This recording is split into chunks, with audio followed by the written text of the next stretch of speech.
Okay, good morning, good afternoon, good evening, wherever you are in the world. This is Grant Cameron, and I have another spectacular show with Jimmy Blanchette, my friend from Quebec. I have another interview coming with another brilliant guy from Quebec next month. Two of the smartest guys I've run across. But let me do a little intro here, which the Jimmy stuff I always say is like wow stuff. It's like when you look at this, you go, wow, that I didn't know that, I didn't know that.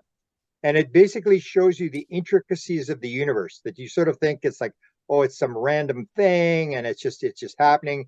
And then you get Jimmy come with his material, and he's got some new material tonight, and we're going to do a show a couple weeks down the road with some more material where he shows you the intricacies of the universe and how everything is absolutely connected to everything, and it gives you an indication that there is some bizarre strong intelligence behind this. I was writing up a conclusion to a book today, actually, and I was writing about this whole idea of that things are happening randomly. And the one example I used was an amoeba, which is the single cell amoeba, which is the smallest kind of cell you've got. And in order for it to form a second amoeba, it requires 12 quadrillion atoms. So these 12 quadrillion atoms, that's 12 with 18 zeros after it. These atoms sort of come out of nowhere, and they all know exactly which three-dimensional place to go in at what time, and will reproduce between 207 and 670 billion base pairs. The human body only has 3 billion base pairs, and amoeba has up to 670 billion base pairs. And people will say, oh, it's just happening by accident. I mean, they just come out of nowhere and they just actually go by accident. And you go like, did you get hit in the head with a windmill? Like, come on. I mean, in Canada, we were maybe been born at night, but it wasn't last night. And that's what interests me so much about Jimmy's stuff. People say they never see me say wow so many times when Jimmy gets going, because that's what interests me. When I look at the UFO phenomena, I see that the more you look at it, the more complex it gets, the more you realize there is some sort of very powerful intelligence that's running the show. This is not happening by accident. And so that's what I was writing up today. This idea that you can take the smallest cell there is, and it's just so elaborate and it's so complex. And we have not got a clue. When it comes to UFOs, we haven't got a clue what's going on. I'm convinced of it now. And the same with the cell. You can describe the cell, you can describe what's happening, but in order for it to do it, that's a whole nother thing to explain it. But Jimmy does a good job in terms of showing this intricacy of the universe that you just go, wow. I mean, everything is so connected and so tied in and so beautiful and so mathematical. And I'm fascinated to hear the new material you got. So welcome, Jimmy, and thank you for doing this for me. And because I always learn an awful lot from you from what you bring up. And I think, as you know, I actually showed your stuff to a Nobel Prize winner.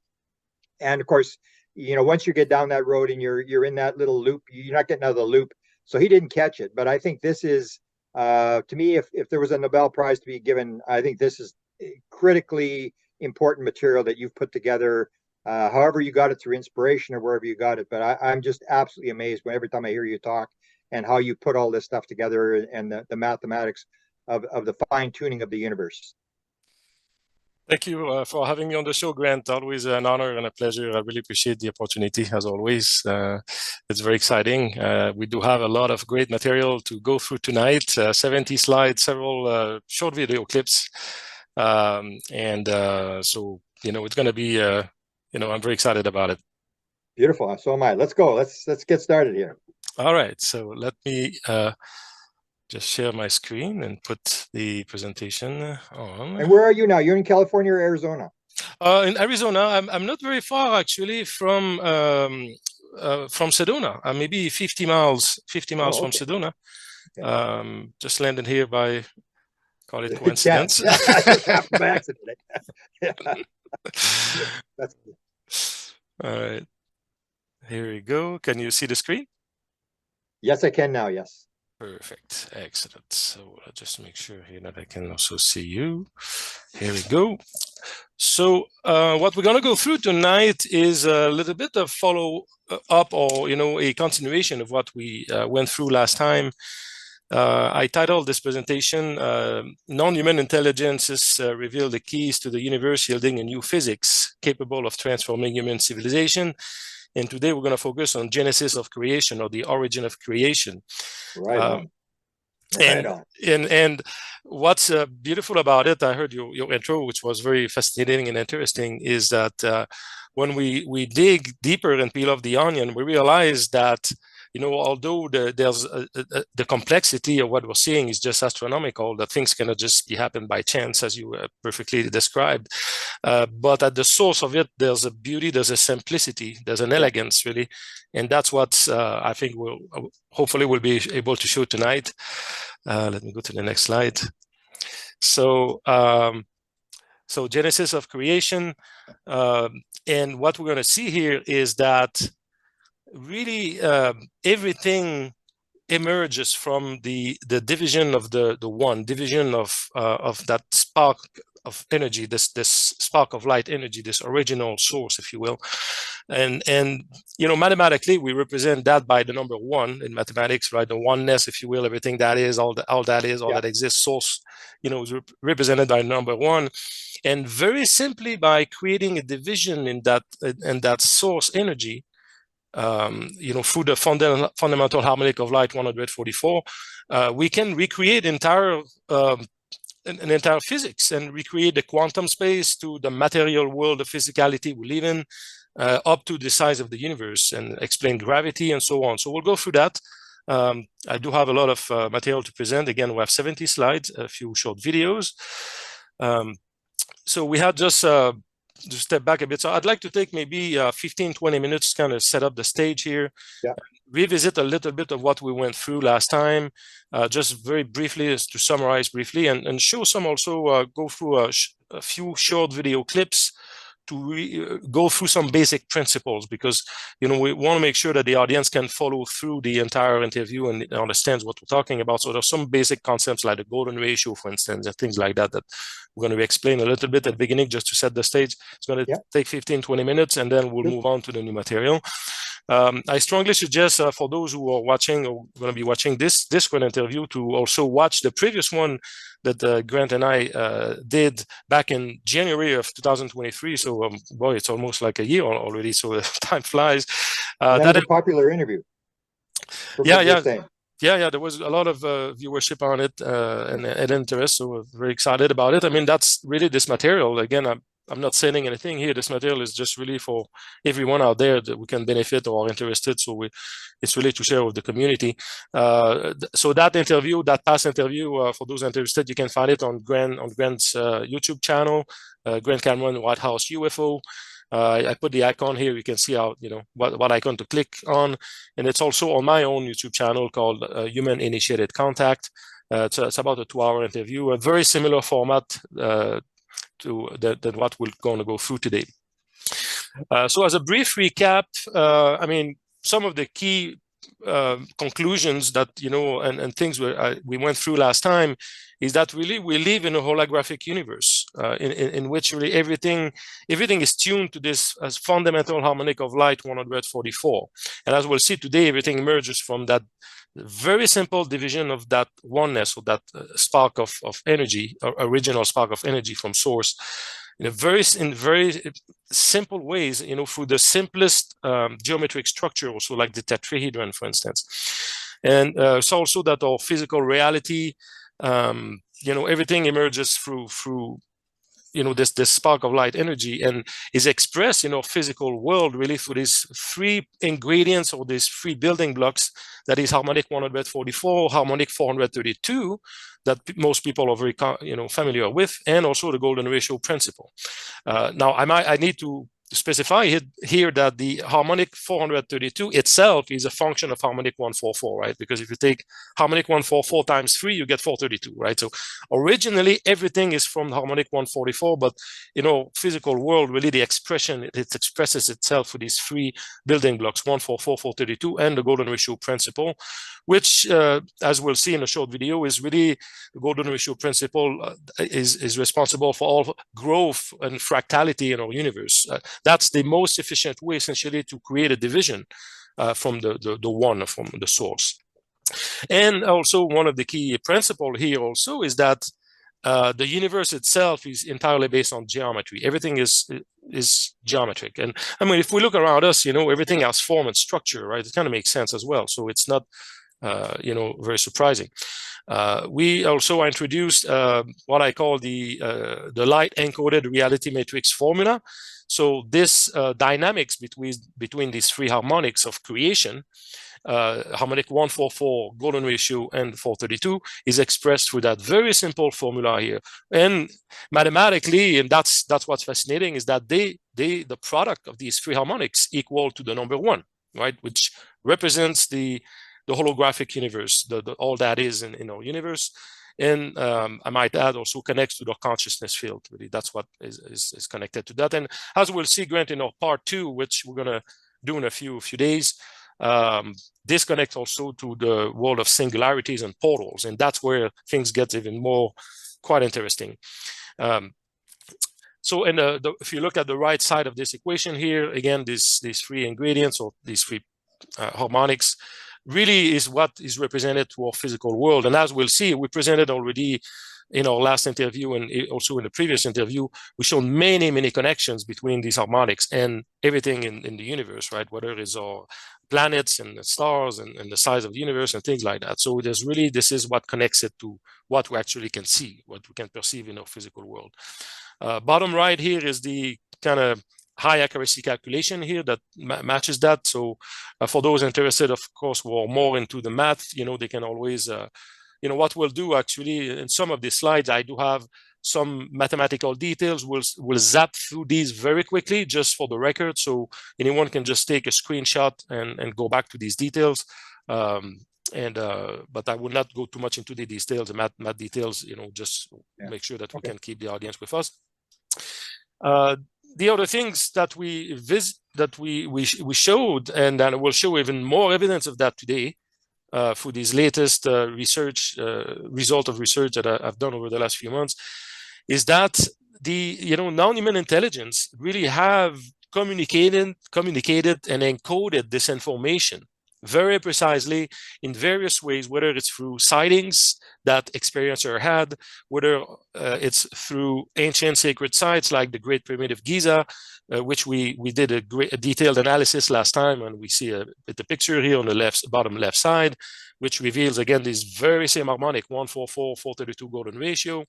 And today I'm going to have a little special on the Rendlesham UFO enigma here, because the locations that are revealed, or the 7 locations, the coordinate set of coordinates that are revealed,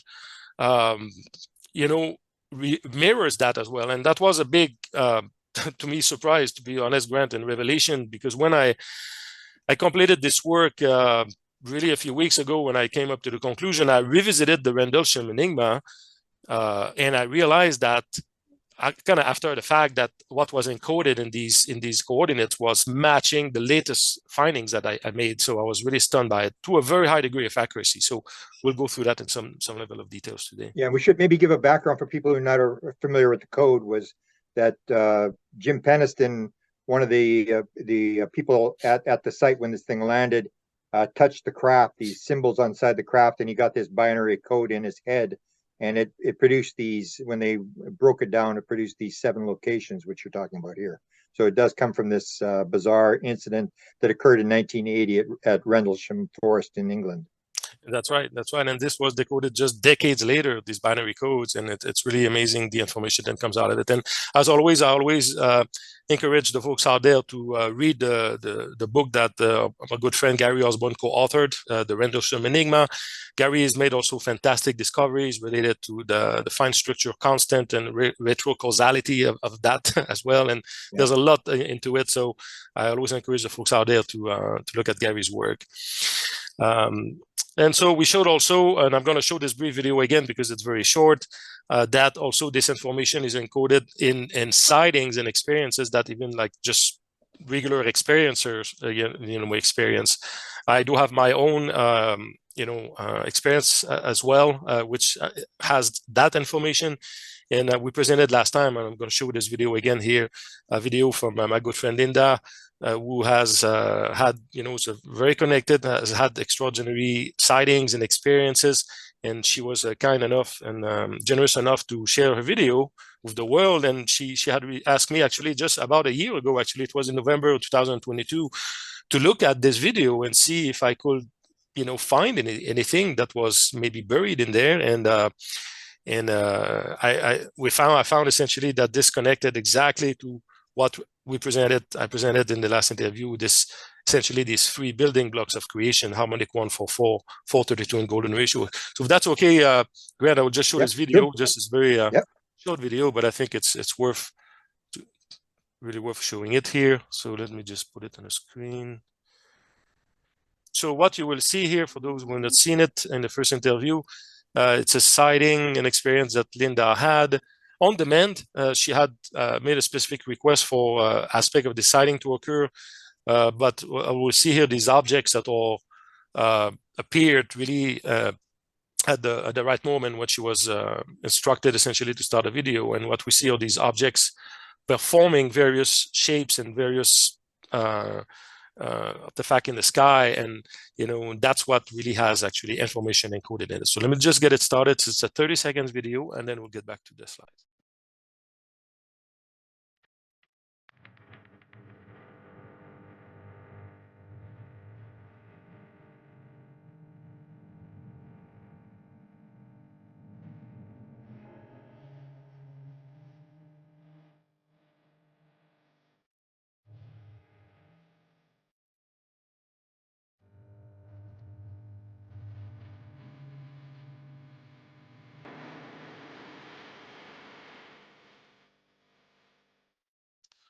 Right. Thank Linda for that. That's my first wow tonight. Yeah, and I think she will be a great person to interview, Grant. I mean, she's got a great story, and so what we saw here, just briefly, again, the folks can find the more detailed analysis of it, past interview. But what we saw here, that V formation here, that initial V formation, had an angle of exactly 144 degrees. The objects, if we compare both configuration, at some point they come more in a shrunk or compressed configuration, and then they stretch out, right? The difference between the stretch versus the compressed configuration reveals exactly the golden ratio in terms of measurements, and I did that measurement accurately. And finally, this last formation of a tetrahedron with an inscribed sphere inside is really one of the building blocks of the universe, and I will show that more actually in our part 2 here, how also this connects to black holes, singularities, and portals. I say portals here because it's widely theorized that singularities or black holes are actually portals, right, to other dimensions or the universe, and so on. And actually, that we may ourselves be, what we call the Big Bang. We may just be on the other side of a black hole, that exists on the other side. But that shape, actually, the tetrahedron, resonates with harmonic 432. If we look at the sum of the angles of a tetrahedron and convert that into harmonic, that gives exactly harmonic 432. So these 3 building blocks of creation really are encoded in this just amazing sighting here. I had also my own, I've had several manifestations that contain information, but this one was probably one of the most significant one. I called it the golden ratio triangular craft. That craft manifested really at the end of my antennas 4 times over the last couple of years, at 3 different times, of course. And the last time that it occurred last year, and I think it was in April of 2022, this was on demand, so I had kind of figured that there was information contained in that.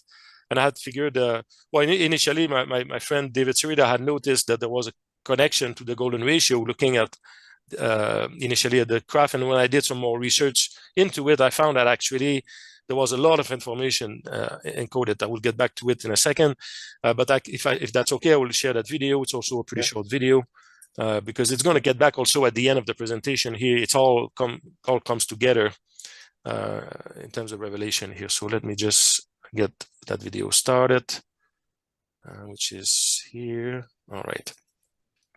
So what we'll see here in a second is, so I made a transmission, asking for that craft to manifest. And since I had kind of figured out that there was golden ratio encoded in it and other things, it was part of the message. So what you will see is the actual message. It's what broadcasted with my antenna system radio station, which is capable of deploying about 250,000 watts on 432 megahertz and about 150,000 watts of effective isotropic radiated power on 144 megahertz. So here we go.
Okay.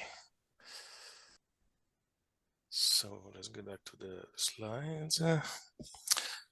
So, and what I found really is that this craft encodes these very same building blocks of creation. If we take any side of this triangle and we divide it or ratio it by any other side of the same triangle, we always obtain either the golden ratio or the golden ratio squared at a high degree of accuracy. We see here the calculations. And also this angle to the left here is exactly 4.32 degrees. The angle to the right is the reciprocal of harmonic 144. And also the angle on top has connection to harmonic 432 and golden ratio squared. So just fascinating that this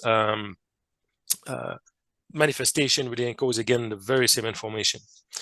So this led really at the conclusion of the last interview to the presentation of these new physics formula, really, which covers a variety of aspects in our current physics, whether it's from the speed of light harmonic, the Planck length, to the Planck volume, creation of matter, and so on, with gravity, density of the universe, and so on. So we went through several of these in the last presentation, and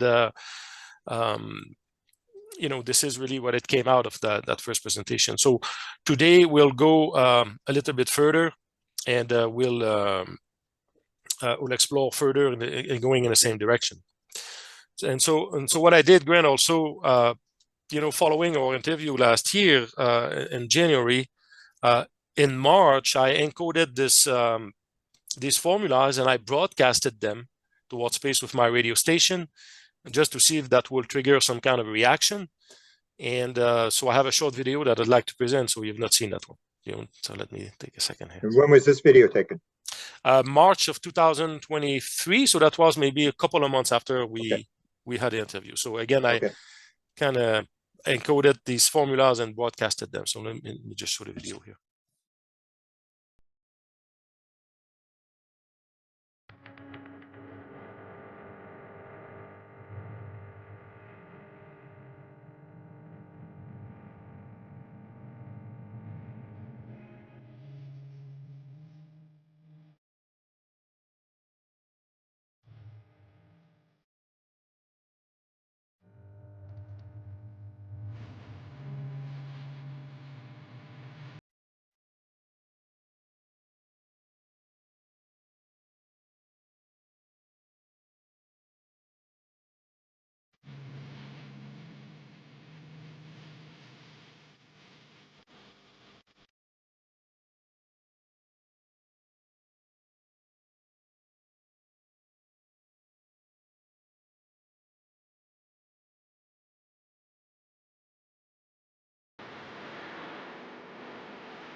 Okay. How much after the transmission did that happen? Yeah. How many minutes was it? I mean, we saw it actually. This was immediately after. There was a few seconds. Oh wow! Oh, it's not the first. It's not the first. Yeah, it's not the first time actually. I did one also recently. I had another experience a few days ago. I broadcasted again information. I often broadcast back the homework back to the universe, and often there's this type of reaction. So it's very interesting. So why is all this important?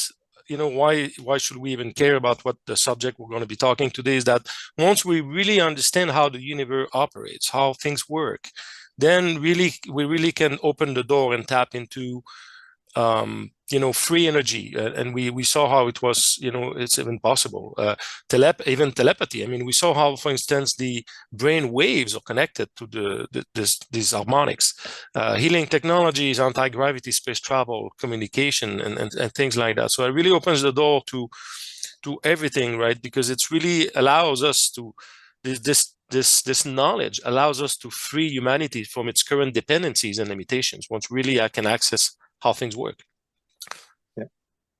So the agenda today, so we'll continue to explore this exploration of the nature of reality using geometric harmonics. I will attempt to demonstrate that everything, again, in our universe emerges from the division of the unity, that number one we talked about, which in mathematics is represented by the number one. And mathematically, it all works out beautifully. And it's so simple, actually. Really, anyone with any high school, education, math education from high school is capable to understand everything we're going to go through today. Yeah. And this, also this universal process of division, fractalization of the unity, really occurs also through the simplest geometric structures that exist, and which really gives birth to also dimensionalities.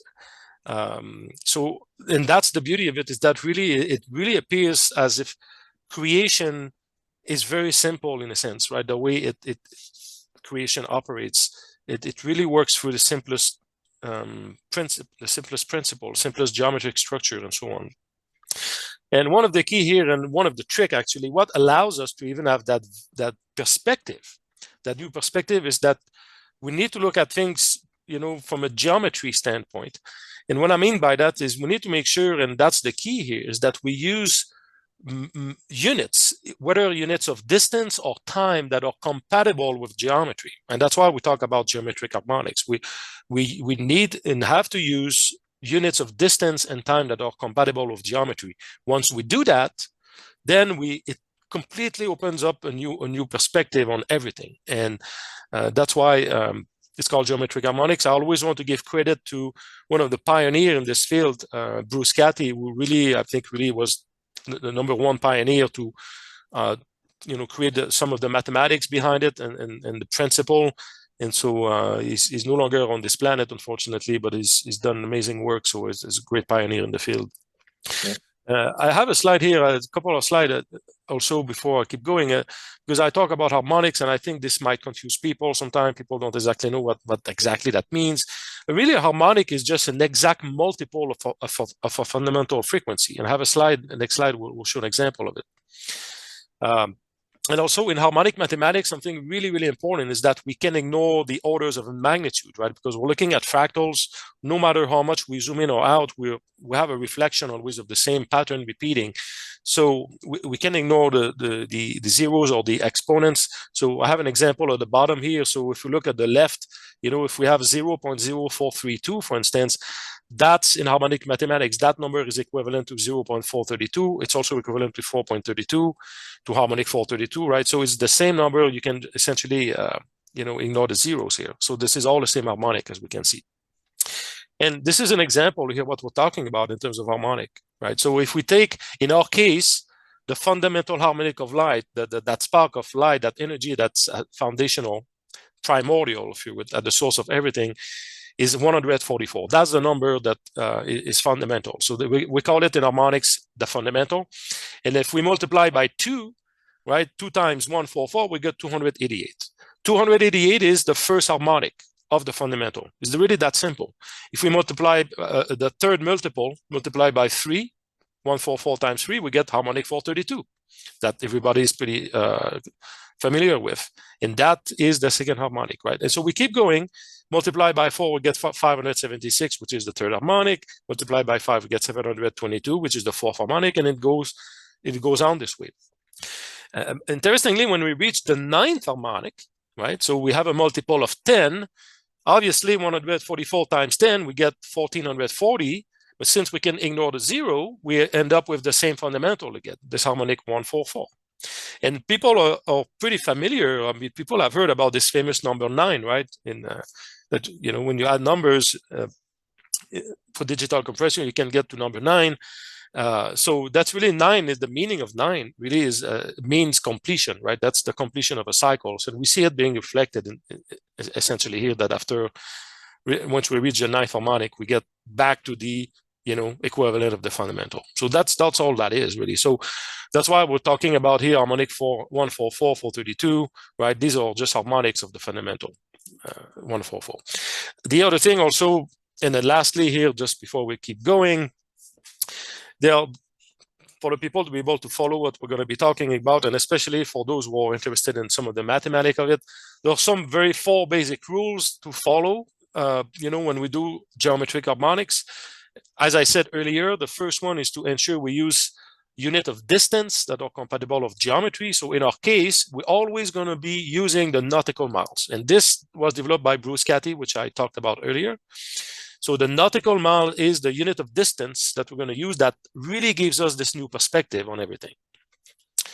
The rule number 2 here is that in terms of time, we know that our time is based on 24 hours a day, right? There's 60 seconds in a minute, 60 minutes in an hour, and there are 24 hours a day.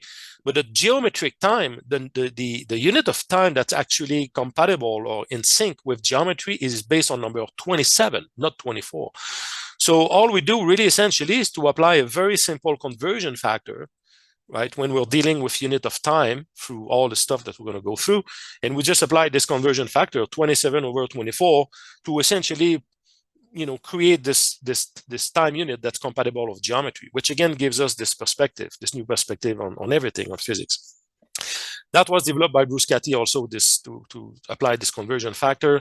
So I came up with a more accurate version here because there's actually not exactly 24 hours a day, right? It's 23.9344, blah, blah, blah. So, right, I made this number a bit more accurate. And I also presented in our last interview that, through the squaring the circle solution, the double square root of the golden ratio, we're getting actually in a more accurate conversion of time. So these, for those interested in the math, you can use this conversion factor when you do that conversion of time. Finally, as we said earlier, as I explained, in harmonic mathematics, we can ignore the zeros or the exponents. So this is what's expressed here at rule number 3.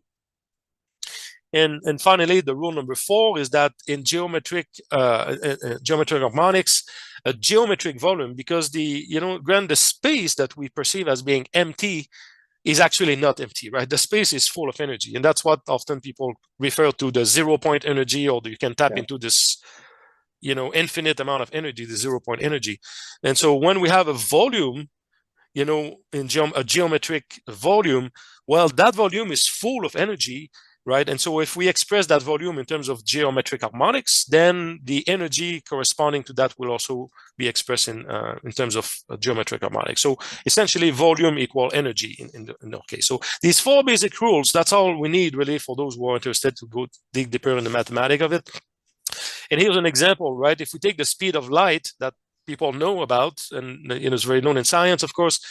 If we look on the upper left here, this is the speed of light represented in the metric system, 299,792.458 kilometer per second. That's the known value in science, recognized in a metric unit. On the right side, it's expressed in miles per second instead of kilometer per second.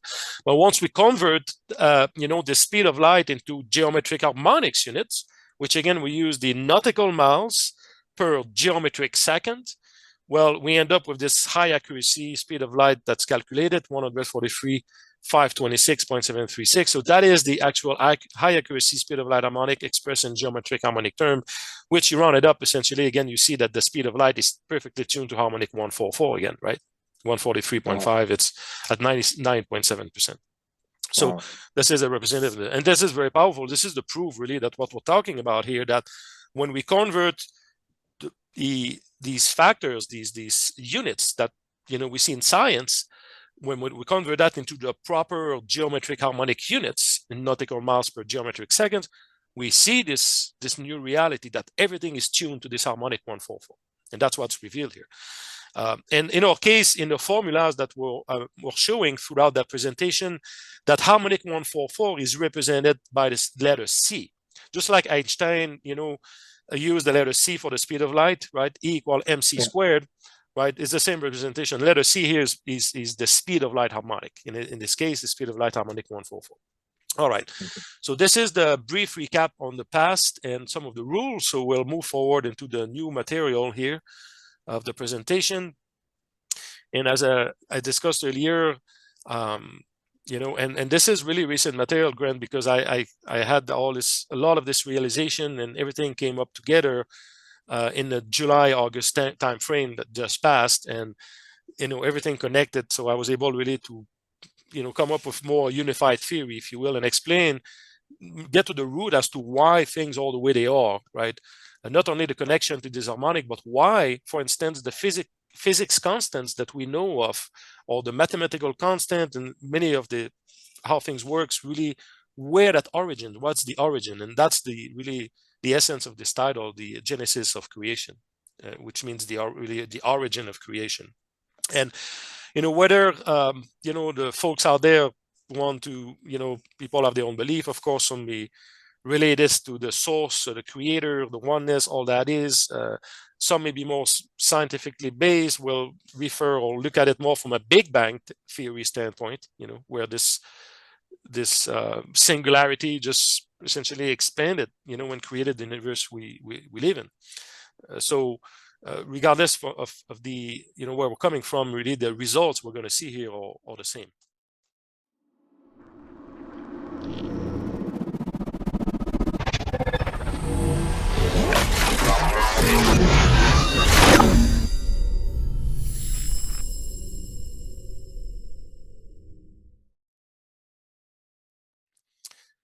Okay, so we'll go through these five basic formulas here. Really, once we have gone through it, really will allow us to recreate the entire reality we live in, from the quantum space to the material world we live in, to essentially the universe. The first principle we're going to cover is the golden ratio principle, and what I will refer as the primordial fractalization, right? And as we see here, and I'm going to present that short video about the golden ratio in a second, because it's really fundamental for the rest of the presentation, right? If we take this number one here, again, which represent all that is, right, this singularity, this source of creation, the most logical way to create a division, right, to create a division that will essentially create the rest of the universe we live in, is to divide it through the golden ratio principle, right, which we found everywhere in nature. That's really the logical thing to do. And once we do that, and that's what I'm going to present here, that explains a lot of things that we see around us. And I have a very concrete example about it. The golden ratio is, again, is at the foundation of pretty much everything in nature, through the proportion of our body, through how the galaxy evolves, and how they're constructed, through the Nautilus shelf, how plants grow, and so on. So I'm going to present a short video. That's a 3 minutes video, because that gives a very good example of where the golden ratio, where it's involved, and the importance of it. And people will better understand the rest of the presentation. So let me show that video. That's okay? Yes, go ahead. All right.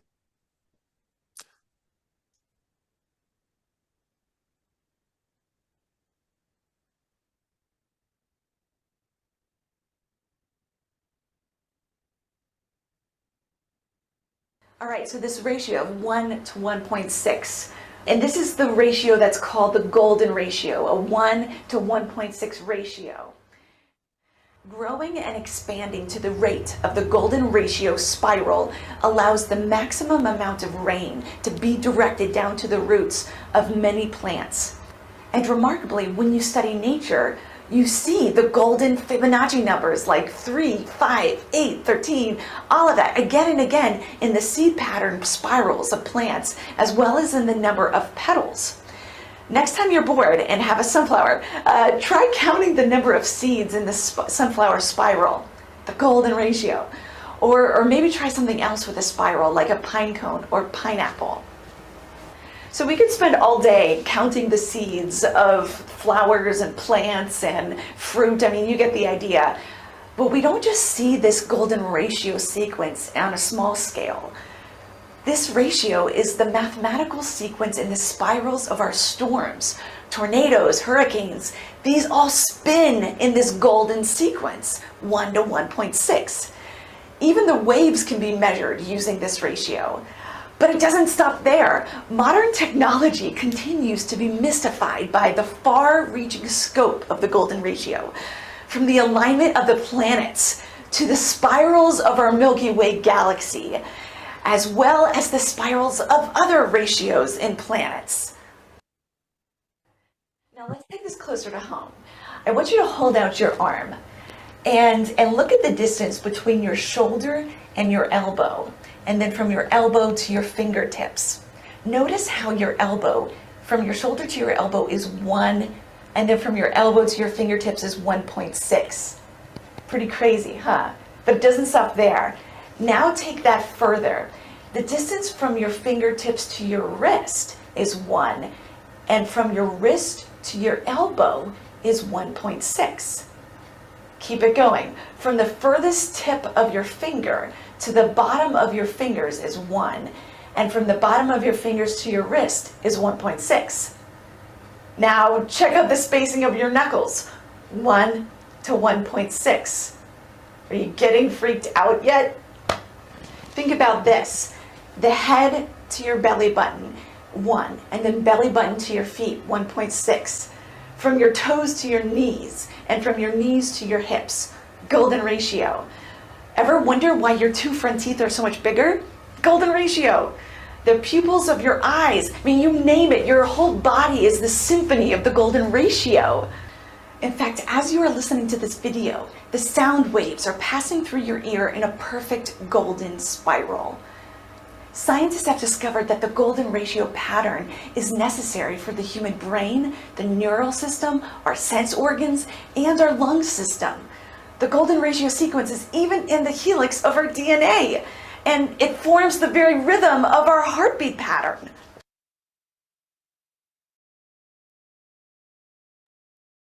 All right, so pretty powerful stuff. I think it's a good visual. I think you're on mute, Grant.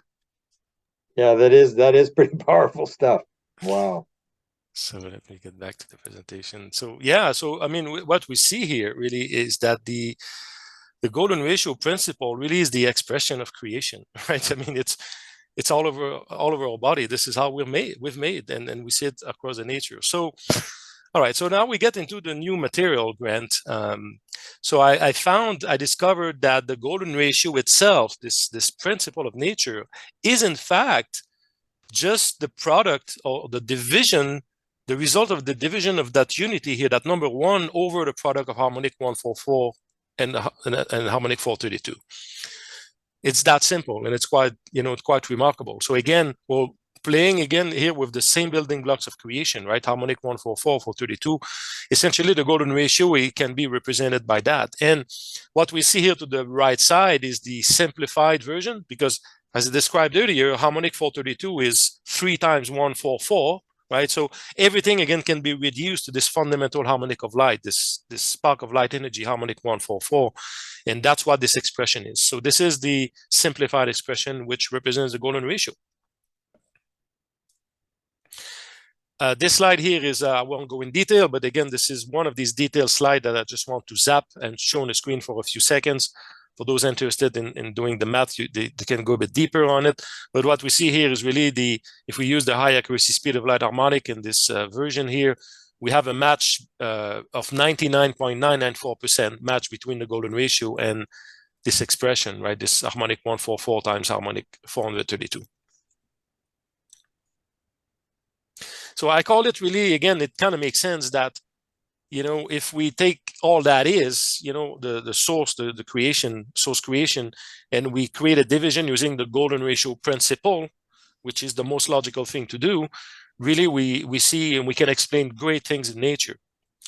And when we talk about fractal, I often talk about that, right? In this case, it's called fractal, primordial fractalization. Really, a fractal is just really a pattern that repeats forever. So no matter how much we zoom in or out, right, that pattern just comes back, right? It repeats itself. And I have a short video here, and I think that's my last video. It's just 1 minute, and it shows what the fractal is, right? This is the Mandelbrot fractal sequence. It's a very known sequence that it's a computer simulation, using algorithms, from a mathematical formula that expresses fractals, really, as if I could put it in a simple way.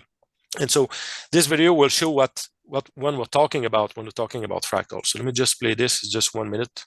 That's okay. Yep. All right. The Mandelbrot fractal zoom. Here we go.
Okay. All right. So let's get back to the slide. So where are we seeing this fractal primordial? I think you're on mute, Grant. Yeah. So where are we seeing this primordial fractalization? So the Milky Way itself, if we go on a NASA website and you look for this article, how much the Milky Way weigh, right? So there's been a very good estimates that were made recently. I think that study date from 2019, if I recall, the original article. So I just took a couple of screenshots again, but you can see on the NASA.gov website, and they estimated that the Milky Way galaxy, essentially, which is the galaxy in which our own sun is, where it's located. We live in the Milky Way galaxy. So that Milky Way galaxy weighs about the equivalent of 1.5 trillion solar masses, meaning 1.5 trillion times the mass of our sun, right? That's what's the best estimate out there of the weight of our galaxy. Now, since we have the mass, the estimated mass, simply using the general relativity formula of Einstein, E equal mc squared, right? We know that this formula is to convert mass into energy, or vice versa, convert energy into mass, right? That's what the E means here, means energy. The M stands for mass, and the C is the speed of light harmonic squared, right? And in our case, we're going to be using the speed of light 144, right? This is the geometric harmonic speed of light. So again, this study here says that NASA says that the Milky Way weighs 1.5 trillion times the mass of our sun. Well, when we convert that mass into energy, we get exactly 1 over a golden ratio, right? And that's the math that we're seeing here. The math is exact, and it shows again this expression of this fractalization, this division of that unity, that number 1, even through the mass of our Milky Way, in terms of energy, is expressed that way, right? And I can just do a quick example here to show it, right? So, 1.5 trillion mass of our sun. The sun weighs 1.98 by 10 to the power of 30 kilograms. So that gives this number here, 2.98275505. We're just going to ignore here the exponents. So just focus on the harmonic side. So if we take the 2.98, I'm going to do it on the screen, 2705, right? That's the mass of the Milky Way galaxy we live in. That's the M in the equation. And we multiply that by the speed of light harmonic squared, the C equal 144, as I said. So we do times 144 squared, we get 61849. So essentially, and that's what we see here, right? If we round it, we get 6185.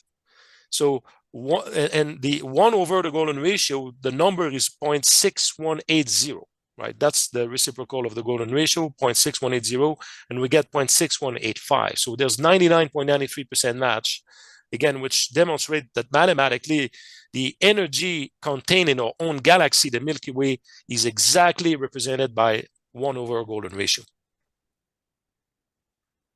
Okay. Now, we went from very big, obviously the Milky Way is huge, right? 1.5 trillion times of our sun. Now, let's go to the atomic level now, right? So if we take, so one thing that I did, so I looked at the water molecule as a chemist, so I was easily able to calculate the mass of a water molecule.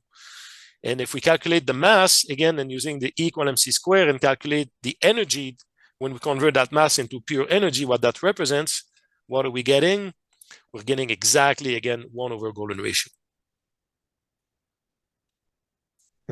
Wow. And here's the mathematical demonstration of it. I won't go through that in detail, but this is just to show again that the match is 99.7%. So again, we see here water is obviously the source of life, right? So we see how intricate, this very principle of the division of the unity through the golden ratio principle, where how important it is in our body. We're made of 65% of water. Our brain is made of 80% of water, right? So that's these harmonics, and this principle is really all over us. And as we saw in the video earlier, even the proportion of our bones, our body, or members or teeth, everything is connected to that. Yeah. Now, where else have we seen this? Well, as I described earlier, now if we take this energy, this 1 over golden ratio, this basic division of the unity, and we insert or fill that energy within a tetrahedron. And a tetrahedron, just to be clear, is the simplest geometric structure, or simplest three-dimensional geometric structure that exists in the universe, right? So again, creation operates through the simplest principle, the most elegant principle. And so that's the trail that I followed when I came to that realization. And what I saw was just, what blew my mind. So when we do that, and again, we insert that energy in the tetrahedron, we get this harmonic. Naturally, harmonic 432 emerges naturally from the primordial fractalization, as I said, of that division of the number 1 through the tetrahedron structure. That's where the number 432 comes from. And I will argue, and I'm pretty convinced of that is why we see this harmonic all over the place in our universe, is that naturally it is the result of the primordial fractalization through the tetrahedric structure, which is the most fundamental structure in the universe that we see in atoms, in molecules, in crystals, and so on. Now, are there signs, right? Has the non-human intelligence left signs behind to give us a trail to follow? Well, if we look here, the Great Pyramid of Giza, where it is actually located in Egypt, in Cairo, the distance between the prime meridian, which is longitude 0, right? The distance between the longitude 0, the prime meridian, and the longitude of the Great Pyramid of Giza is exactly 1,868 nautical miles. We see it here on the figure. 1,868 matches exactly to the dot the harmonic that we're getting when we exercise this primordial fractalization of the unity through the golden ratio principle into a tetrahedron. That is naturally the harmonic that is created, and that's exactly reflected in the location, the physical location, the longitude location where the Great Pyramid of Giza is built. Additionally, when we look at the distance between the Great Pyramid of Giza, which is one of the 7 coordinates of the Rendlesham, one of the 7 coordinates, the Great Pyramid, that is, when we calculate the distance, again, in nautical miles, right? As I said earlier, we're always going to use a nautical mile system here because this is a geometric harmonics. The distance between the Great Pyramid of Giza and where the UFO landed in Rendlesham Forest, we get exactly 1,864 nautical miles, which is really, really, really close to that 1,868 here. We're talking about a fraction of a percent. So the match is pretty stunning. And finally, even the hypotenuse of the Great Pyramid, if we look on the upper right side here, the hypotenuse of the Great Pyramid of Giza is 186.6 meter, which matches again this harmonic. Yep. See? So it's really all over the place, right? And what's interesting too is that when we take the harmonic 432 squared, we get 1,866 again. This is the same harmonic that comes again. You see? Wow. And 432 squared is the speed of light in miles per second, by the way. So, right? It's just really all connected. Wow. Amazing.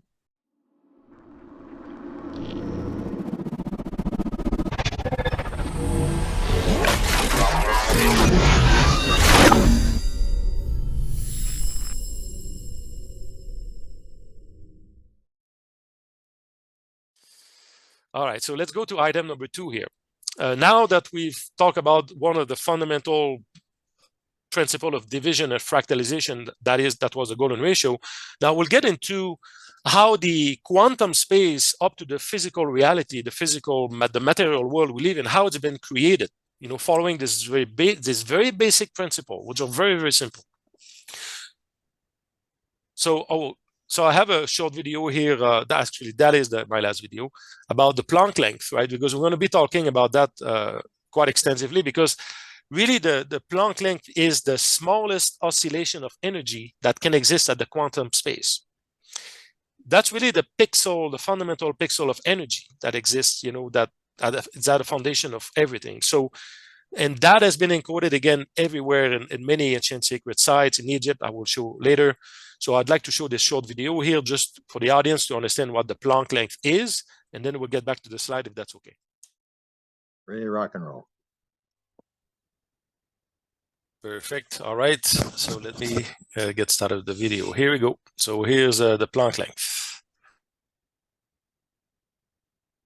Scientists have already discovered the pixel-sized building block of our universe, which is known as the Planck length. The smallest possible size for anything in our universe. It is at this point whereby the rules of gravity and space-time are no longer applicable. In our matrix simulation, this Planck length can be considered as one single pixel, as it is the tiniest amount which can be quantified. In the 1890s, Max Planck, the renowned physicist, suggested a set of units to streamline the representation of physics laws by applying the 5 constants in nature, such as the speed of light, the gravitational constant, and Planck constant. Quarks and leptons are the building blocks of matter and incredibly tiny, less than a billionth of a meter in diameter. If zooming further, a billion times more, beyond zeptometers and yoctometers, 100 million times smaller still, and eventually reaching the end will be the Planck length. Nothing beyond this point will be visible, as everything is energy, and nothing is physical. The scale of a Planck length, which is represented by 1.6 by 10 to the power of 35 meters, is the smallest thing that can be measured in our world, and for comparison purposes it is 100 million trillion times smaller than a proton. The Planck scale was devised as a set of universal units but also represent the boundaries of the known laws of physics.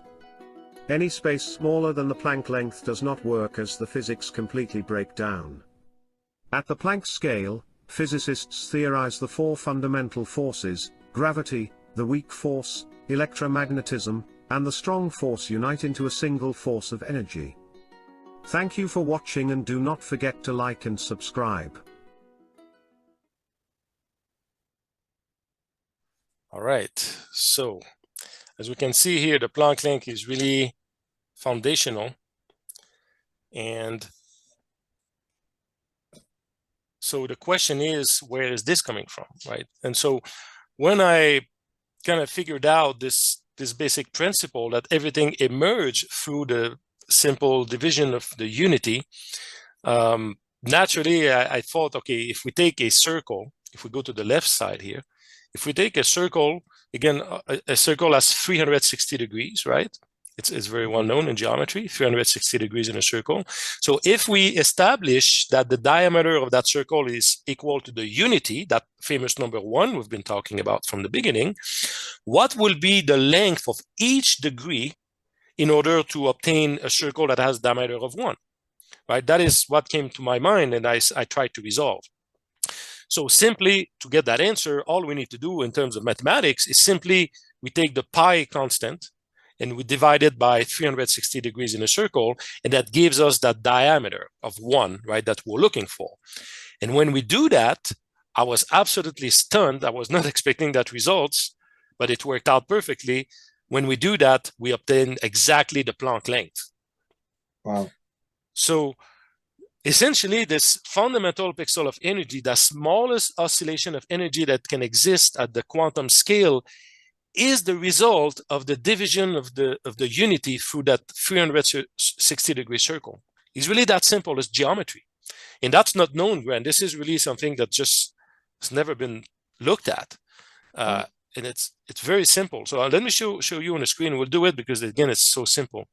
So if we look at the bottom left here, the Planck length in terms of expressed in nautical miles, right, in terms of distance. The Planck length is a distance, is a length. So it's 8.72708. I'm omitting the exponents here for simplicity, but that's the figure that matters here. We're going to focus on. So when we do this division of the, if we take again this pi constant, right, it's 3.14159, and we divide it by 360 degrees in a circle, as we just said, we do it on the screen, we get 872,665 when we round it. That's exactly what's shown here, 8.72665. If we look at the match with the quantum, the physics, the known quantum, the Planck length that's acknowledged by physics, we're looking at well over 99.99% match with it, with the value. So the match is stunning. And I will argue that the difference between the two is if it falls in the margin of error. If you look on the National Institute of Standard and Technology, where these physics contents are located, there's always a margin of error. So I will argue that this value may be actually the real value, the most accurate one.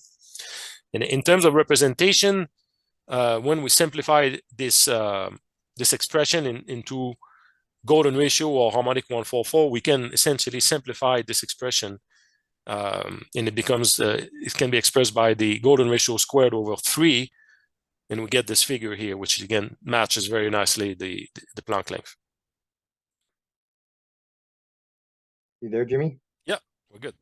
Sorry, I got an electrical problem here. I haven't figured it out. No worry.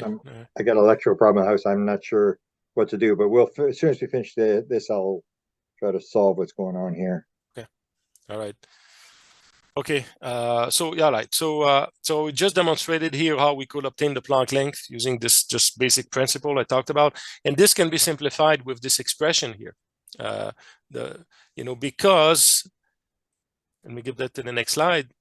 Because everything everything in our holographic universe has a representation in terms of these harmonic 144, 432 golden ratio. So even what we saw here, the pi constant and 360 degrees, they have a representation in terms of harmonic 144 and 432 and golden ratio. Pi is nothing else than the golden ratio square times the square root of harmonic 144. And the number of degrees in a circle, 360, can be represented by 432 divided by harmonic square root of harmonic 144. I'm going to do it on the screen just to show it, that I'm not making this up. So if we look at the number of degrees in a circle, we take harmonic 432, and we divide by harmonic 144 square root, and we get 360 degrees in a circle, right? Yeah. It just shows again. So when we simplify that, we can simplify this expression in terms of golden ratio, and that's the expression here that comes out of it. Where else have we seen this? Well, interestingly, I found out that even the Royal Egyptian cubit, right, which is the fundamental measurement system that was used in Egypt to build the pyramid in these ancient sacred sites, is actually a function of the Planck length. So once we express the Royal Egyptian cubit in terms of nautical miles, right, geometric harmonics, we get this figure, 2.827. And 2.827 matches 2 times the Planck length times 1 golden ratio. That's the expression here. You see how the match is 99.9%. So even the Royal Egyptian cubit, this fundamental unit of measurement that was used at the time when these constructions were built by whatever intelligence, that encoded quantum physics, the foundational elements of quantum physics. So it's not an accident. And we'll see in part 2 how this connects to black holes and singularities also. So there's really a deep connection to this. And the Planck wavelength, right? We see the Planck length, but when we look at it from the Planck being a wavelength, right? This smallest length of oscillation of energy in terms of wavelength, we also realize that the energy of that wavelength matches the Royal Egyptian cubit at a very high degree of accuracy, actually 99.97% of accuracy. So again, the Royal Egyptian cubit in Egypt was built based on quantum physics, was developed that way, which is stunning in itself. Wow. Now, have there been other signs from non-human intelligence? Well, I had my own sighting back in July 2018 here. If we look at this, these 4 objects that just manifested briefly right in front of the antenna system, so I circled them. It's quite interesting that if we look at the shape of these 4 objects, this matches the shape of the symbol of the wavelength here. Mm-hmm. So that seems to have been a sign, or communication related to that, clearly. Pay attention to that. Where else have we seen this? Well, even through the angle of the Great Pyramid itself. So it's well known the angle of the Great Pyramid of Giza is 51.84 degrees. Okay, so again, if we follow the same principle here that I found out recently, it came naturally that I said, okay, let's see if there's a connection between the Great Pyramid of this oneness, right? This number one that represents all that is, of that source, if you will, creation. So we take the angle of the Great Pyramid and we multiply that. Again, as we saw earlier, we just demonstrated that each degree of a circle, right, to produce a circle that has a diameter of 1, has to have a length. Each degree has the length of 1 Planck length, right? The fundamental unit in quantum physics. So when we apply that to the angle of the Great Pyramid of Giza, we take 51.84 degrees. We know that each degree is equal to 1 Planck length, right? And we get this result here, 452.39, blah, blah, blah, right? And that number, once we round it, we get 452.4. That's the number in yellow here, once it's rounded. So that's essentially the length of this arc here, right? Produced by the angle of the Great Pyramid of Giza. When we plug this arc length in the calculator, in a circle calculator, and we see here it's a circle in red, it renders exactly a diameter of 1, right? So essentially the Great Pyramid of Giza, through this angle of the Great Pyramid of Giza, is an expression of this number 1 again. There's this division of the number 1. Now, where else have we seen this? Let's look at Rendlesham. Right, so we talked about Rendlesham and these 7 coordinates that were communicated by this extraterrestrial craft. We see one coordinate was High Brazil, correspond to High Brazil on the west coast of Ireland. One of the coordinates was Sedona, very close to where I live. One of them was Cana Pyramid in Belize, Central America. One of the coordinates was Nazca, Peru, South America. One of the coordinates was obviously the Great Pyramid of Giza, which is not surprising. And another coordinate was the Temple of Apollo in Greece. And finally, the last coordinate was Mount Taishan, located in China. So these were the 7 coordinates. And what we see here in the middle is where actually the UFO landed, in Rendlesham Forest, which is the center of all that. So let me show something here. So what I did here in that analysis, I calculated the distance in terms of geometric harmonic distance, again, which is expressed in nautical miles. Instead of not using the miles or the kilometers, we're using the nautical mile system, which is used by NASA, by the way. NASA, when they talk to their, the astronauts in space, they express their distance in nautical miles. So I wonder if there's a connection there. Probably there is. So when we calculate the distance between where the UFO landed in Rendlesham and these 7 coordinates, that's what's expressed here with these numbers that I highlighted in yellow and red, okay? Now, let's go back to this one. Now, if we look at the arc length that I just described, 4524, this harmonic, 4524, happens to match exactly to the dot the distance between the Rendlesham Forest and one of the coordinates, that is Mount Taishan in China, 4,524 nautical miles to the dot. Wow. I mean, hard to believe this is just an accident. Yeah. I mean, it's so precise. That's right. Yeah. So precise. And again, this number is a reflection of the arc length of the Great Pyramid of Giza expressed for its angle, 51.84 degrees, which renders a circle of diameter of 1. You see, so they are, again, pointing the finger in that direction again, like focus on this, right? Focus on this division of the number 1 through this geometric harmonic principle. And this distance, by the way, for those who wants to verify my calculation, if we look on the upper left side here, I had the small calculator, which is used by the National Oceanic and the NOAA, this agency in the US. So this is a calculator. You just punch in the coordinates, latitude and longitude, and it calculates your distance. And that we see here, the distance was exactly 4,524 nautical miles. So again, I'm not making this distance up. It's calculated high, sophisticated software. Yeah.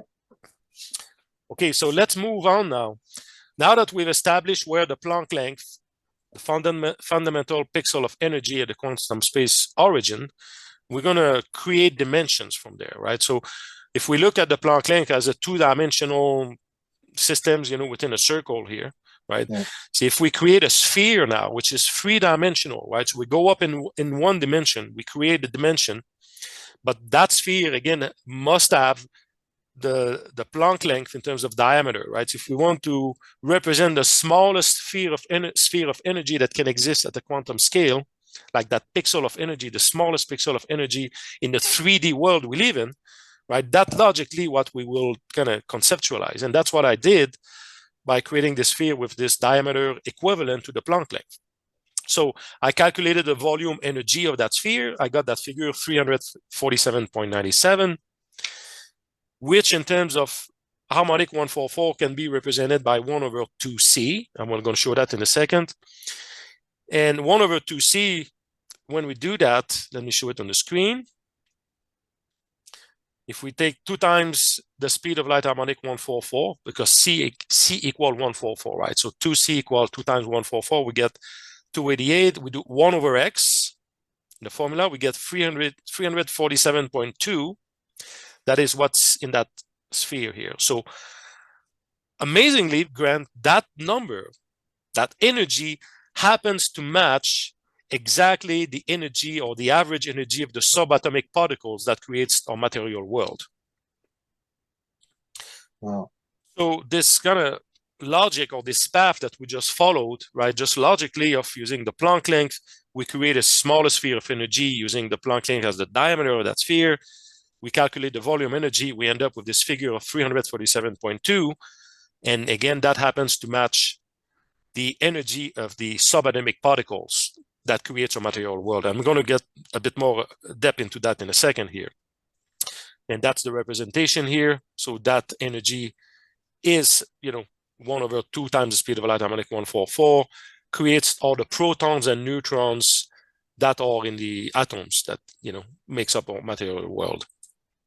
Now, where have we seen this? Let's go back to Rendlesham again. And as I said, when I found this out, Grant, I went back to Rendlesham after the fact, and I saw that this figure was just fitting so well with just how that put together that I was really, really stunned by it. So if we look at it here, one of the coordinates, as I mentioned earlier, was the high Brazil, which is located at 537 nautical miles from the UFO landing site in Rendlesham.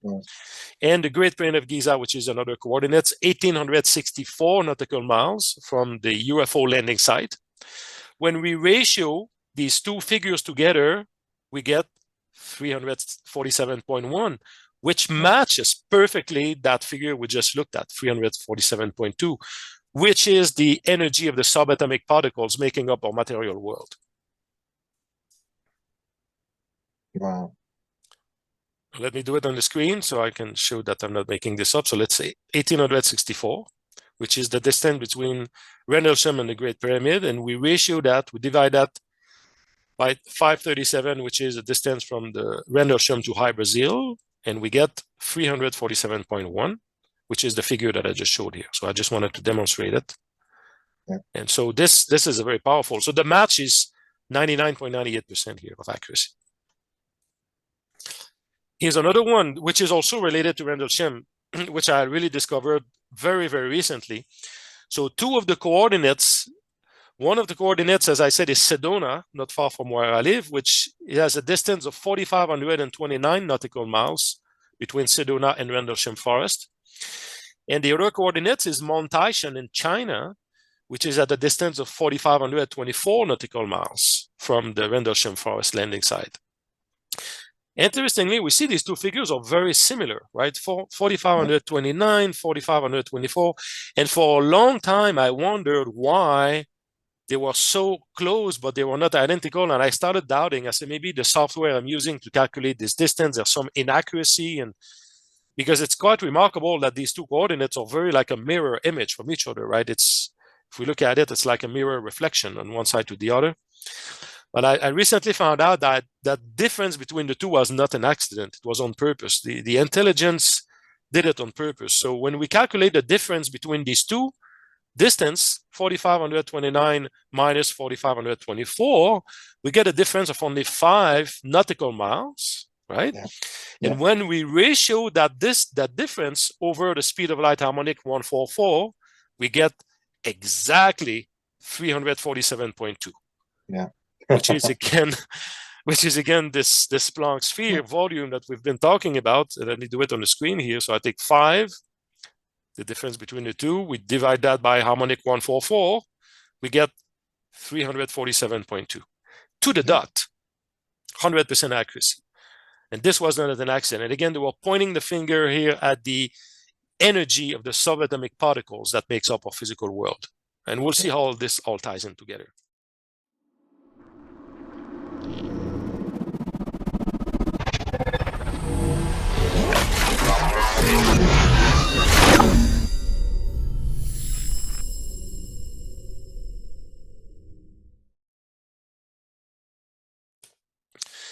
Now that we've talked about the quantum space, right? We talked about the Planck length. And from the Planck length, we created the Planck sphere, which is a three-dimensional structure, right? It's a three-dimensional space. So that's the creation of the quantum space we just did. This was done through this formula, 1/2c. We just demonstrated it. Now let's move up to the creation actually of the matter, the material world we live in. So what's the material world we live in? So for those who may be less inclined with chemistry or physics, very simply, everything that exists in the material world, the physicality, the material world we live in, all the atoms are made of primarily three ingredients. And I will say two that are more the mass, right? So everything is made of neutrons and protons and electrons. The neutrons and protons have very similar mass, and they make up well beyond 99.9% of the mass of the atoms we live in. So the mass of the universe, really, the mass of the material we live in, energy comes from the neutron and the proton. The electron is much smaller, like it's 1836 times smaller than the proton. So in terms of mass, it's very small, but it's very important because it's a charged particle, right? So the proton and electron, they are charged. The proton is like a plus, right? It's charged positively like a small magnet. And the electron it's charged negatively like a magnet that is the opposite pole, if you will. And this game, if you will, between these charges is what makes up chemistry. Everything in our chemistry is based on this, this charge. But at the atomic level, really what makes up the atoms in terms of mass is primarily dominated by the neutrons and protons. And if we look, for instance, and it's very simple, everything is made up of these are the building blocks. The same ingredients makes up the entire periodic table of the elements. That makes up all of chemistry or physicality or all the metals we know, everything. So if we take the atom of carbon, for instance, the atom of carbon, which is responsible for all the life, right? The life is it's carbon-based life we have on Earth, right? It's made that atom of carbon is made of 6 protons, 6 electrons, and 6 neutrons. There's always an equivalent number of protons and electrons. They are charged particles. And sometimes the neutron may vary, but in this case, we got 666. If we look at the atom of helium, right, what we blow in balloons, right, this gas, this stable gas, it's 2 protons, 2 electrons, 2 neutrons. Very simply. The hydrogen, which makes up most of the universe, right, outside our planets, what's in space, actually, these gas giants and all these, the nebula and so on that's in space is made of hydrogen. Really, that's the most common element in the universe is the hydrogen. It's made of simply 1 proton and 1 electron, right? So everything is based on that, essentially. And that's what the intelligence is pointing the finger at here. And so what we'll demonstrate here using, again, very simply the general relativity formula of Einstein, equal mc squared, right, which shows an equivalent between energy and mass. And the connecting factor is the speed of light harmonic square, the c square in our case, which is harmonic 144. So what we're going to do here is to calculate the mass of this energy that we just talked about, this 347.2, which I said is the energy, right, corresponding to the subatomic particles. So we're going to calculate the mass equivalent of that energy. That's what we're going to demonstrate here. So to do that, we again rearrange this equation of Einstein equal mc squared. So to obtain the mass, we simply take the energy and we divide by the speed of light harmonic c squared. That's a very simple thing to do, right? So if we go here and we insert this figure that we created and demonstrated where it was coming from, this 307.2, this Planck sphere, energy, as the energy, and we plug that, we insert that into the this formula as being the E, right, equal 347.2. the c squared, the speed of light harmonic, 144 squared. When we do that, and I'm going to do it on the screen, again, to show that I'm not making this up. So we take 347.2, and we divide by speed of light harmonic 144 squared. We get 1.6745 if we round it. 1.6745. This is what I wrote on the screen here, 1.6745. This figure's Grant happens to match exactly the average mass of the subatomic particles we just talked about, the proton, neutrons, and electrons. Wow. That average is 1.6743. So there's a 99.99% match. Wow.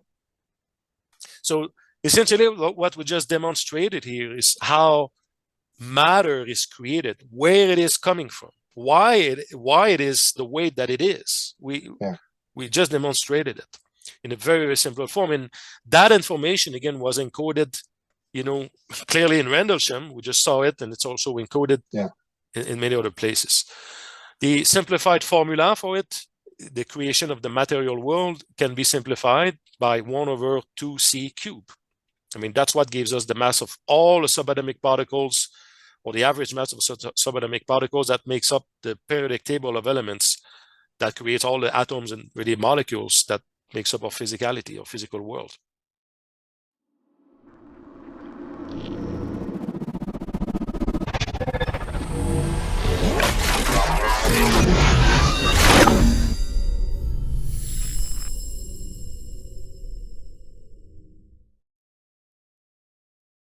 Wow. So this is what we just went over here, right? All right, so let's move up now. We went from the quantum scale, which is the smallest scale that exists, really, to the material world, which is more at our scale, kind of macro. And now we're going to move up to the universe, the size of the universe. So we can cover the entire spectrum from infinitely small to infinitely big, if you will. If you go on Wikipedia, anyone can go on Wikipedia today, and you will find, if you type in the observable universe, you will find the best estimated mass of the observable universe is 1.5 by 10 to the power of 53 kilograms. That's what's stated as the best estimate. Now, if we convert that mass, 1.5 by 10 to the power of 53, we convert that into energy, using, again, the general relativity equation, equal mc squared, we get 1/2 times the golden ratio, which is amazing. Again, it shows, again, we're coming back again to this basic principle that, everything that exists, even the size of our universe, or I should say the mass of our universe, is based on the division of that unity, that number 1/2 golden ratio principle. Right? We're always coming back to this basic principle. We went from the quantum scale to the macro level we live in, the physicality. Now we're up to the universe, and the very same principle apply across the board. This is the detailed calculation of it. I won't go into it in detail here, but this is the mathematical demonstration. The match is perfect. Wow. And now let's talk about the volume of the universe now. Right? So again, if we go on Wikipedia today, on the same web page, actually, you will find that the best estimated volume of our current universe, observable universe, is 3.566 to the power of 80 cubic meter. Now, as I said earlier at the beginning, right, we need to use the nautical mile unit to work with geometric harmonics. So if you look at the bottom left here, I took a screenshot of the converter to convert the cubic meter into cubic nautical miles. Okay, so very simple. So what we get, the figure we get here is 5.614, right? If we round it, this is what's expressed in this little thing here. So that figure is the expression of the volume of the universe expressed in nautical miles, in cubic nautical miles, geometric harmonics.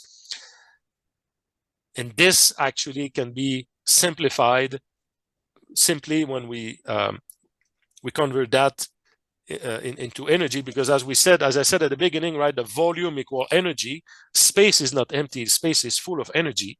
So that volume is equivalent to the golden ratio over 2 times the speed of light harmonic over 2c. So let me do it on the screen. So if we take the golden ratio, sorry, this is 1.618, right? We saw in the video this famous factor, the lady was showing 1 to 1.6.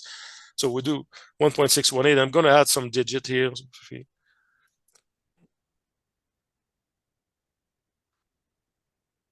Okay, and then I'm going to divide by 2 times 144.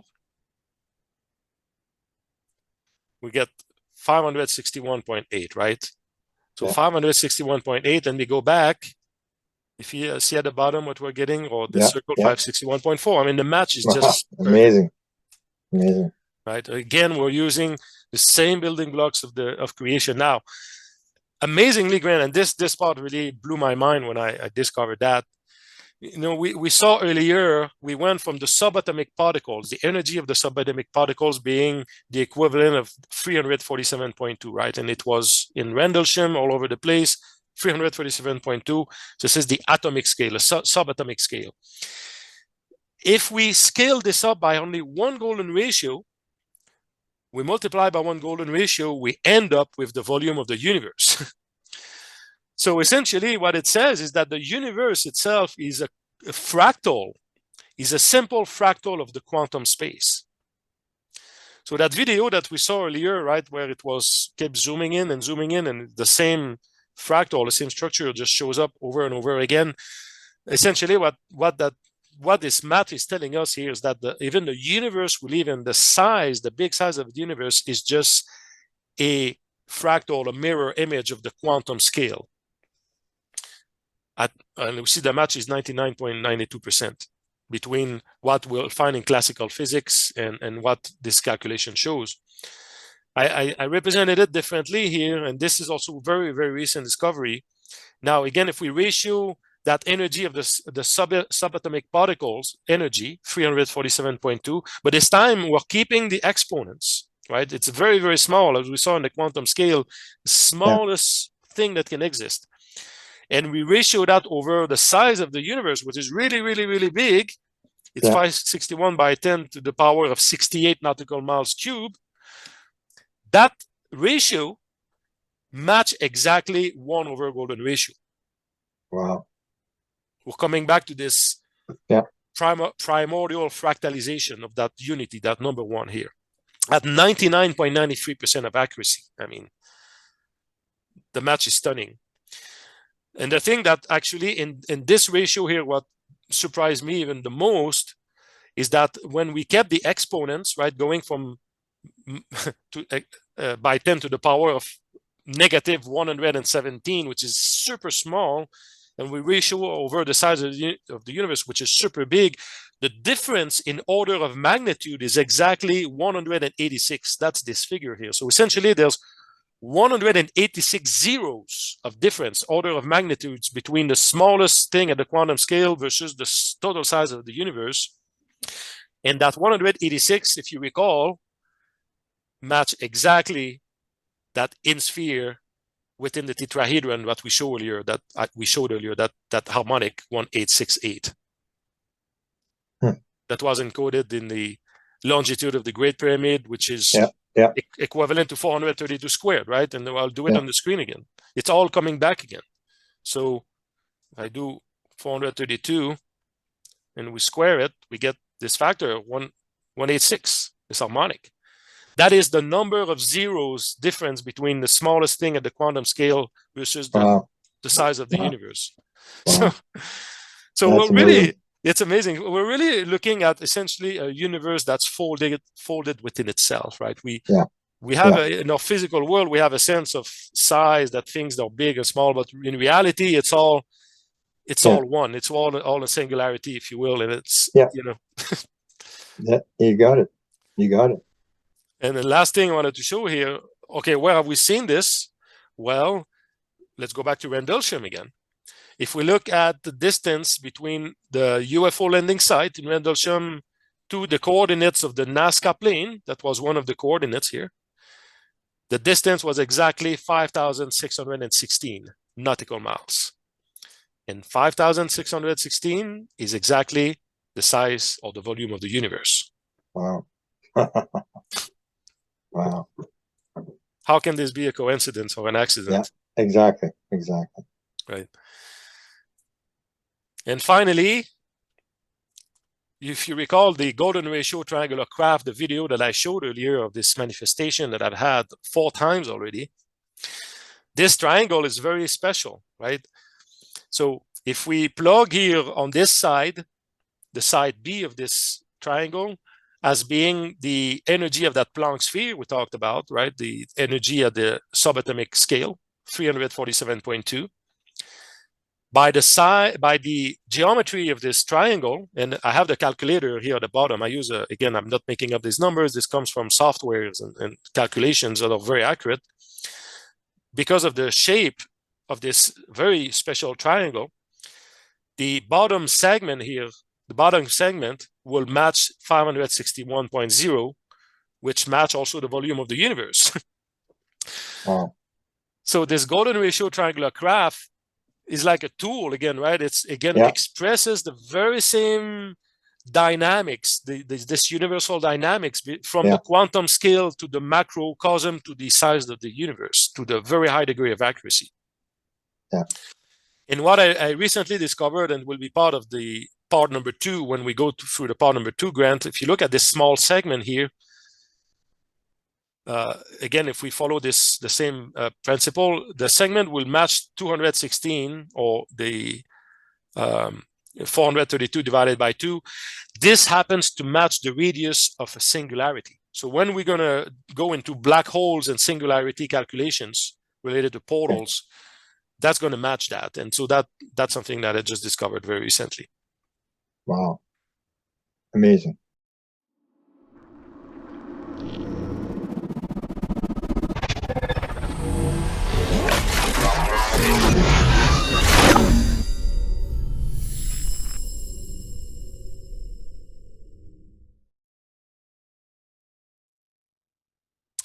And last segment, we just have a few slides to go. Finally, the expression of 1 over the speed of light harmonic C. We covered some of that in the last presentation, but I just want to show some of it again. There's some new revelations there. So this relates to gravity, right? So gravity is a big deal, obviously, because when we talk about creating anti-gravity device for space travel, or how the UFO, or traveling, or, I mean, talking about anti-gravity and so on. So having the knowledge of that, how this thing works, really opens the door to new technology and get us off this rock, right? This little rock, this little planet we're on. Yeah. In a way that's more significant. So how is this connected? Well, I'm going to show that in the next slide that the Earth gravity density itself, in terms of geometric harmonic, matches exactly this expression, 1 over the speed of light harmonic, 1 over 144, the letter C here. This is the calculation. So what I show here is that when we take if we go at the equator of planet Earth, the gravity acceleration at the equator is 9.78 meter per squared second. That's the acceleration, Earth gravity acceleration. And when we ratio that over the mass of the planet Earth itself, the Earth weighs 5.97 by 10 to the power of 24 kilograms, very heavy. When we ratio the gravity acceleration over the mass of the planet Earth, and we convert that into geometric harmonics, we get the reciprocal of harmonic 144. Wow. To a very high degree of accuracy. And what's also fascinating, by the way, is that this figure, this harmonic, once we express that in terms of frequency, in our frequency scale, matches the Schumann resonance.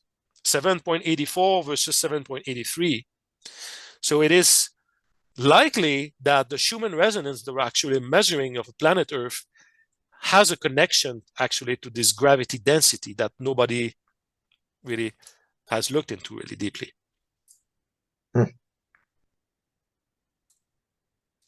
Even the moon gravity acceleration is based on the same expression. The moon is directly connected to the Earth Schumann resonance and the Earth gravity density in terms of geometric harmonics. So anyone can go on the internet, they will find that the moon gravity acceleration is here, 1.63 meter per square second, we convert that into, again, geometric harmonic, we get the equivalent of this harmonic 144 reciprocal again, very accurately.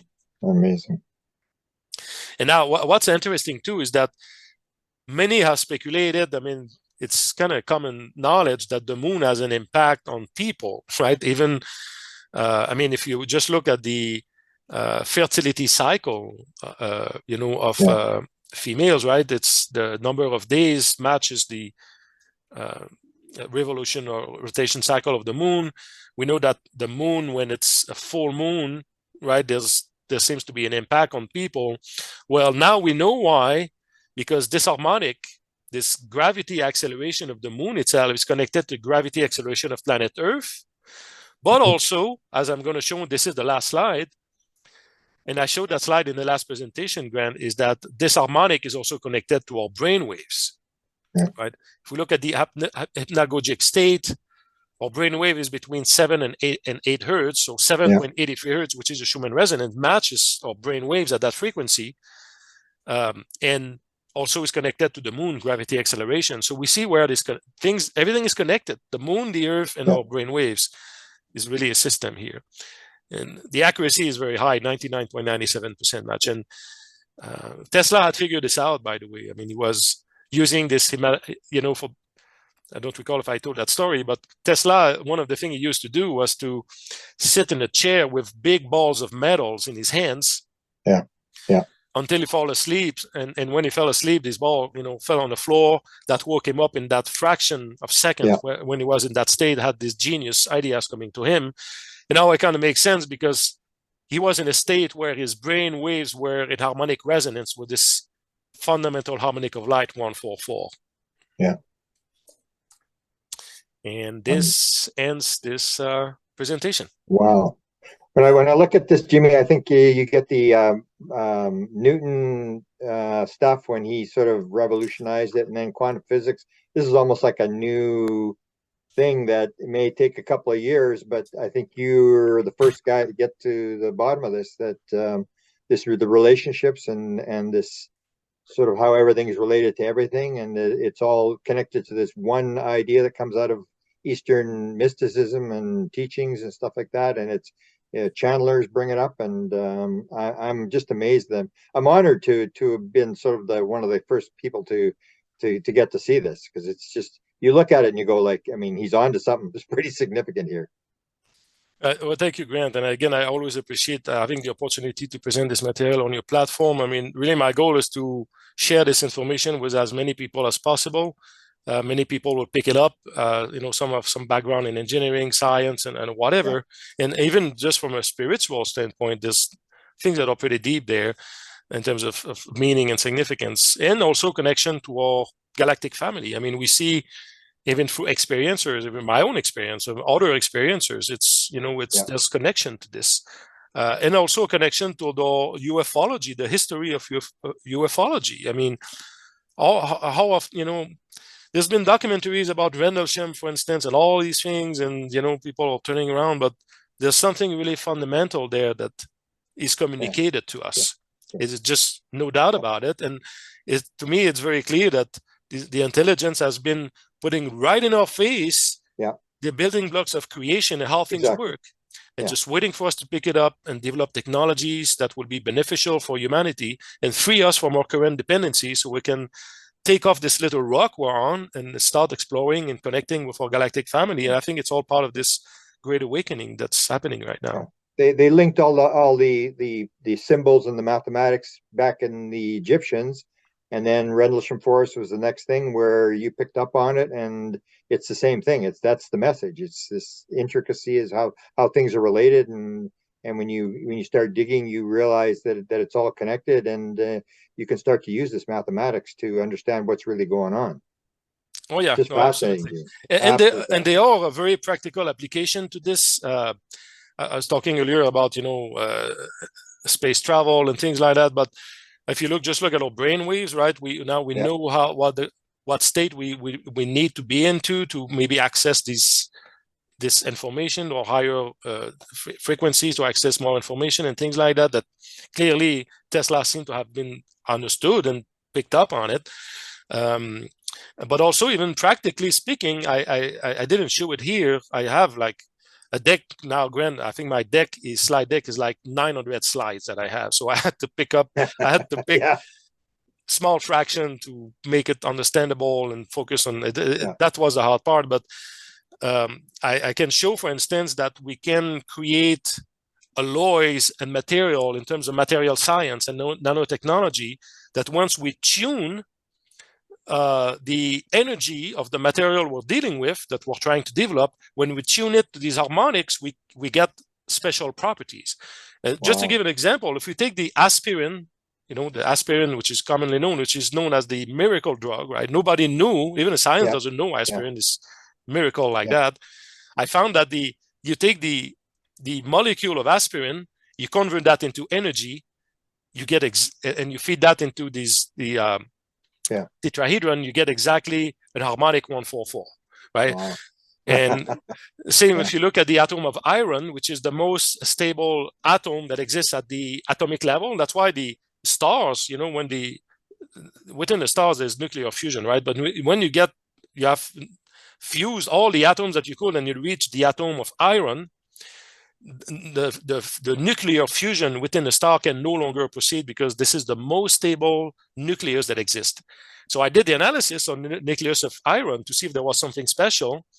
And once we introduce that energy within a dodecahedron, we get exactly harmonic 144 again, which shows the special property. So, and like the penicillin, right? The antibiotic, the penicillin. Also, I took that molecule at the molecule level, convert that into energy, and there's direct connection to these harmonics as well. So even in pharmaceutical science or in material science, once we understand that, we can fine-tune these atoms and molecules to these harmonics, and we get special properties. So there's really very practical application to all this. Beautiful. Okay, so we'll do the second session, and hopefully the right person will see this one, and you may get some help, and you may get some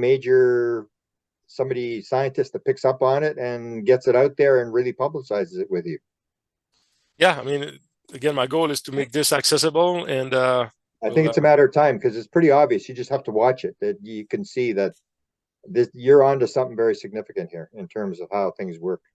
Yeah, and I'm next, and thank you, Grant, so much. I really appreciate it. And next part, the part 2, we'll start exploring the wall of black holes. And black holes, often people think more in terms of big black holes in deep space in the universe. But when we're going to be talking about black hole or singularities, we're talking about even at the atomic level, right? So even the subatomic particles we're dealing with, the neutrons and protons, as the work of Nassim Haramein has demonstrated, actually, he's one of the pioneers in the field, which I really, really respect his work, demonstrated that the protons were actually mini black holes.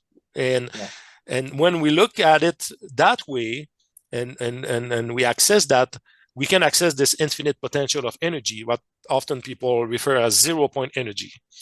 And once we start, and that's what I recently discovered now, that this whole science of geometric harmonics, this harmonics of creation, 144-42 golden ratio, are directly connected to these singularities. And that's also encoded in Egypt. Again, I will demonstrate that. That goes pretty deep. And I think that's really, really, we're getting to the source of the consciousness level at that point, right? We're getting to that singularity, that source of all things. And so this is really, really new material. So we'll present some of it in part 2. I'm honored. Thank you, Jimmy. And let's do part 2, and we'll put out part 1, and we'll see where it goes. I'm just so honored to have been able to see this. Well, thank you 1,000 times again, Grant, for providing your platform. Cannot thank you enough, and we'll be in touch for part 2. Beautiful. Thanks a lot. All right. Take care. Thank you. Okay.